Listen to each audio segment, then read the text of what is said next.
GS coaching centre आरा के YouTube channel पर आपका स्वागत है। आज हम लोग पढ़ेंगे प्रकाश से संबंधित सिद्धांत और उस सिद्धांत को देने वाले वैज्ञानिक का नाम। तो एक तरफ है सिद्धांत, दूसरी तरफ है वैज्ञानिक। एक बार देख लेते हैं कौन कौन सा सिद्धांत है।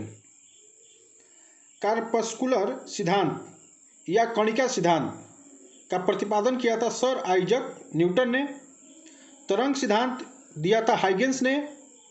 प्रकाश का व्यतिकरण सिद्धांत थॉमस यंग ने दिया था। प्रकाश का विवर्तन का सिद्धांत ग्रेमाल्डी ने दिया था। विद्युत चुंबकीय तरंग का सिद्धांत क्लार्क मैक्सवेल ने दिया था। प्रकाश विद्युत प्रभाव आइंस्टीन ने दिया था। तो ये सारे सिद्धांत प्रकाश से संबंधित हैं। यहाँ पर हम लोग प्रकाश के रूप में सूर्य का प्रकाश लेंगे। सूर्य ही ऐसा माध्यम है जिसके द्वारा संपूर्ण ब्रह्मांड प्रकाशित होता है, और इस ब्रह्मांड में हमारी एक पृथ्वी भी है जिस पर सूर्य का प्रकाश पड़ता है और हम लोग पृथ्वी पर प्रत्येक वस्तु को देख पाते हैं। तो सूर्य का जो प्रकाश है वो हमारे पृथ्वी पर किस रूप में आता है, तो इस मायने में विश्व के वैज्ञानिकों का अलग अलग मत है। तो ये सारे सिद्धांत प्रकाश से संबंधित हैं। पहला है कार्पस्कुलर सिद्धांत, या इसको बोलते हैं न्यूटन का कणिका सिद्धांत। इस सिद्धांत को सर आइजक न्यूटन ने दिए थे। सर आइजक न्यूटन का मानना था कि प्रकाश अत्यंत सूक्ष्म कणों से बने होते हैं और ये सीधी रेखा में गमन करते हैं, इसलिए इस सिद्धांत को कार्पस्कुलर सिद्धांत कहा गया। दूसरा है तरंग सिद्धांत। तरंग सिद्धांत का प्रतिपादन डच वैज्ञानिक यानी नीदरलैंड के वैज्ञानिक हाइगेंस ने किया था। हाइगेंस का मानना था कि प्रकाश तरंग के रूप में चलता है, वेव के रूप में चलता है। यानी वेव का मतलब समझते होंगे।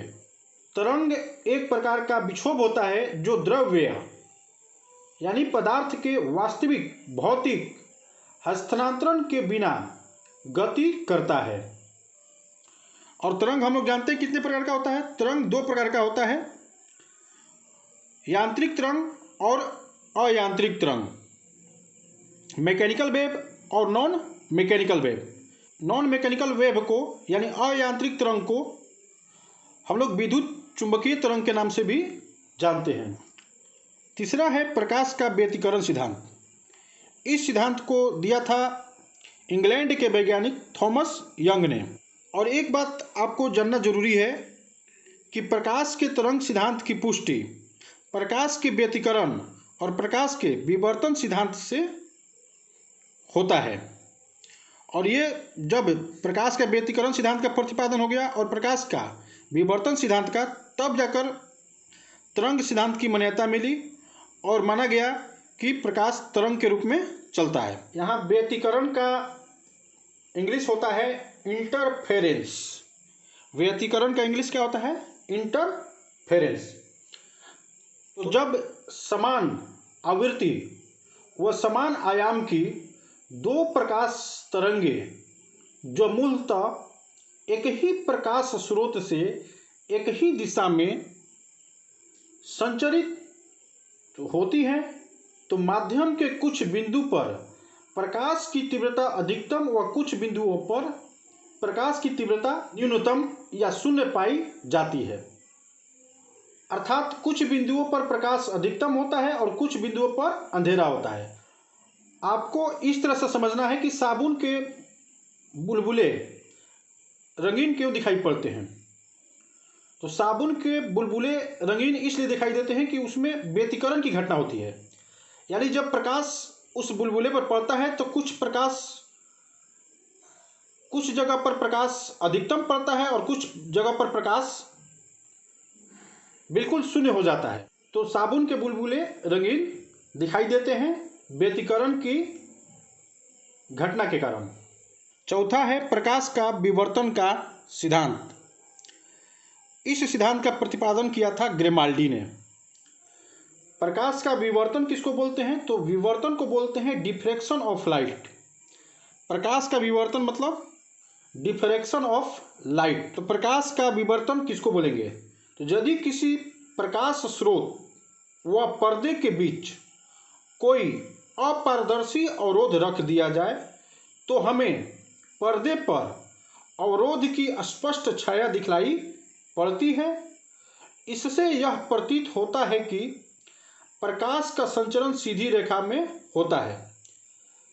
यानी प्रकाश द्वारा जब छाया उत्पन्न किया जा रहा है तो इसका मतलब ये होता है कि प्रकाश सीधी रेखा में गमन कर रहा है। लेकिन यदि अवरोध का आकार बहुत छोटा हो तो प्रकाश अपने सरल रेखीय संचरण से हट जाता है, वह अवरोध के किनारों पर मुड़कर छाया में प्रवेश कर जाता है। प्रकाश के इस प्रकार अवरोध के किनारों पर मुड़ने की घटना को प्रकाश का विवर्तन कहते हैं। इसको इस तरह से समझिए, तो ध्वनि तरंगे अवरोधों पर यानी जहाँ पर उस तरंग में अवरोध उत्पन्न हो रहा है वहाँ पर आसानी से मुड़कर हमें ध्वनि सुनाई दे जाती है। और ऐसा माना जाता है कि प्रकाश के विवर्तन की घटना साधारणतः हम लोगों को देखने को नहीं मिलती है। पांचवा है विद्युत चुंबकीय तरंग का सिद्धांत। यह सिद्धांत दिया था ब्रिटिश वैज्ञानिक क्लार्क मैक्सवेल ने। इन्होंने बताया कि प्रकाश एक प्रकार की विद्युत चुंबकीय तरंगे हैं। छठा है प्रकाश विद्युत प्रभाव। प्रकाश विद्युत प्रभाव को बताया था जर्मनी के वैज्ञानिक आइंस्टीन ने। उन्होंने बताया कि प्रकाश ऊर्जा के छोटे छोटे बंडलों के रूप में यानी पॉकेट के रूप में चलता है और इन बंडलों को फोटोन कहा गया। तो ये सारे सिद्धांत इंपॉर्टेंट हैं, एग्जाम में पूछे जाते हैं, तो आप इन सबको ध्यान पर रखेंगे। इतना ही रहने देते हैं। धन्यवाद।